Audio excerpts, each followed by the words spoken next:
Did you know that Cainta Rizal was once a fortified walled city? An ancient city-state that stood up against the Spanish conquistadors more than 400 years ago. What happened to the ancient city-state of Cainta and how did it fall to the Spaniards? Wait lang, if you would like to watch this video in Tagalog, check out the links up here or down below for the Tagalog version of this video. And for those who are new to my channel, my name is Kirby Aráullo and I'm a historian, an educator, and a cultural advocate. And in this channel, I make videos about our history, culture, people, and sometimes even food. So don't forget to like, share this video, comment down below, and subscribe.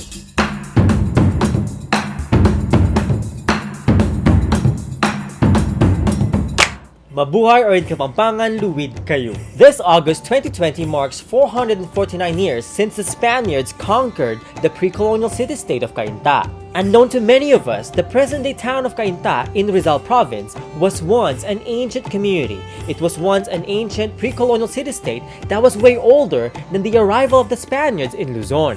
In fact, when the conquistadors arrived, Cainta was a proud pre-colonial fortified walled city with formidable defenses. They also had lantakas, or the ancient cannons of our ancestors, and these were all lined up along their ramparts or their fortified walls. Cainta was also surrounded by a very tall and very dense bamboo forest, and by a deep sangka, or what we call moats in English. On top of this, the Pasig River also acts as a natural defense for Cainta, and so the people of Cainta were confident that they won't easily be conquered by the foreigners.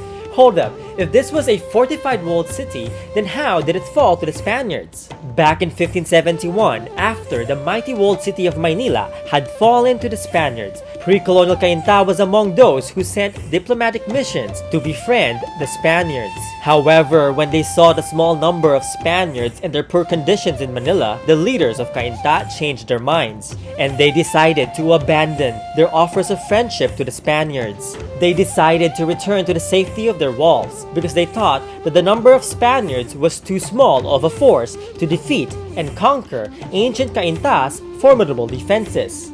They even warned and told the Spaniards that if they dare conquer Cainta, they will face the wrath of the valiant warriors of Cainta.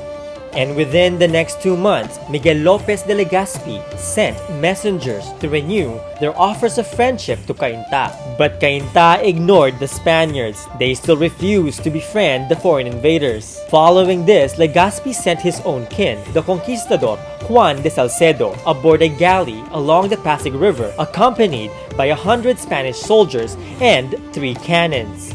But after a few days of waiting, Cainta still rejected the offers of friendship by Salcedo. Perhaps they were aware of the treacherous nature of the conquistadors, of their mischievous nature, after what they have just done to Maynílâ. It was also said that Cainta during this time was ruled by the valiant and fearless Katmaytan.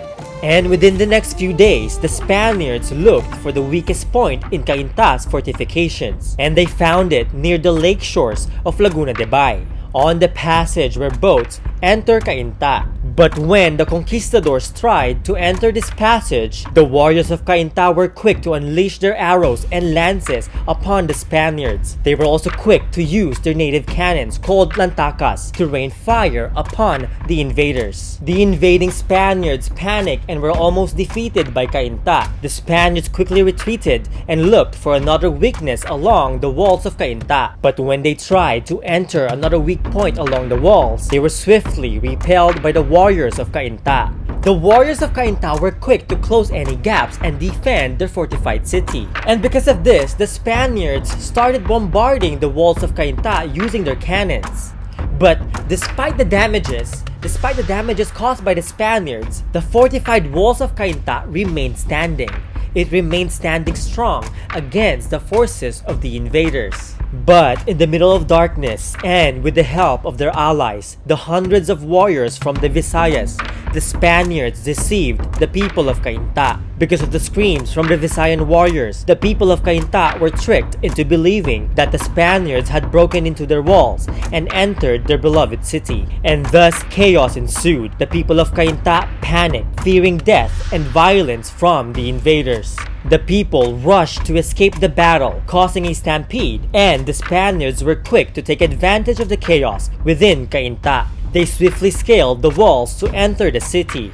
However, the warriors of Cainta, led by Katmaytan, refused to surrender. They kept fighting, they continued fighting for the freedom of their people. In fact, they chose to sacrifice their own lives so that the people of Cainta could have a chance to escape the violence. In the end, the Spaniards slaughtered around 400 people of Cainta. But because of the valiant warriors of Cainta, the vast majority of their people were able to survive the carnage. And after this bloody battle, the Spaniards also abandoned Cainta, because during this time, they did not have the capacity to hold on and control this fort.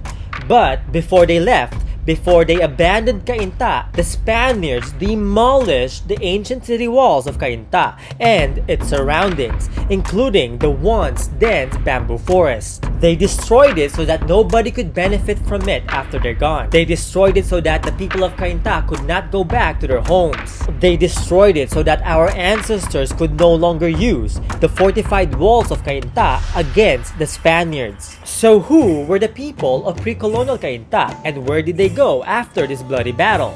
If we look at the census and early data from the Spaniards from the late 1500s, and according to the oral traditions passed down by our ancestors, pre-colonial Cainta was among the communities that were predominantly Kapampangan. And after this bloody siege, it was said that the people of Cainta escaped and settled in the nearby pre-colonial community of Taytay. And apart from Maynílâ and Cainta, there were other ancient city-states on our islands that had strong fortifications, like Betis and Lubao in Pampanga, along with other places in Luzon, and like Cotabato in Mindanao, and many more. In fact, Cotabato literally means stone fort, in contrast to the claims that our ancestors were not civilized. It was not true that they did not have their own technology on par with the Spaniards. It was not true that they only had arrows, lances, and swords against the guns and cannons of the Spaniards. And as I've mentioned before, our ancestors already had their own technology way before the arrival of the conquistadors. For example, the pre-colonial Kapampangans of Luzon or Luzon had long been exporting firearms, cannons, and gunpowder to our neighboring countries in Asia. Another good example would be the people and the sultanates of Mindanao, because they also had long been using lantakas, firearms, and armors. So let us not be quick to believe the colonizers when they said that our ancestors were uncivilized. In reality, we still have so much to study, so many things to learn and unlearn about the histories of our diverse people. So check out the links up here or down below for more videos about our untold histories and our colorful cultures. And tune in for my future book about the ancient Luzones, including the pre-colonial Cainta. Always remember to know your roots and know history, know self. And that is it for me today. If you like this video and learn a thing or two, don't forget to like, share this video, comment down below, and subscribe. And if you want to help me make more videos like this, show your support and please be my patron or get a copy of my book. You can also support me by buying any of the amazing merch from Mugat Clothing, link down below. Dakal pong salamat! See you next time we're in Tagalog Kita-kits and in Kapampangan, Mikitix!